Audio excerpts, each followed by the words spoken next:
আসসালামু আলাইকুম। আলহামদুলিল্লাহ, কুটুসান হাউজিং প্রজেক্টের পক্ষ থেকে রামাসন্দুর গ্রামের অসহায় দরিদ্র একজন মহিলাকে টিন এবং লাকড়ি উপহার দেওয়া হচ্ছে।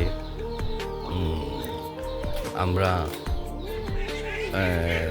বিভিন্ন এই চ্যারিটির মাধ্যমে সাহায্য সহযোগিতা করে থাকি। আপনারা দোয়া করবেন এবং এই নতুন এটা ইউটিউব চ্যানেল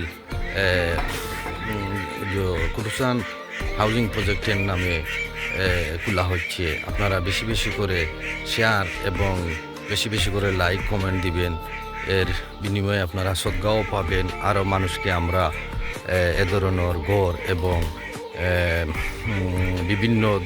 বিভিন্নভাবে মানুষের কষ্ট জীবনযাপন করতেছে, আমরা সহযোগিতা করতে পারবো ইনশাআল্লাহ। আসসালামু আলাইকুম।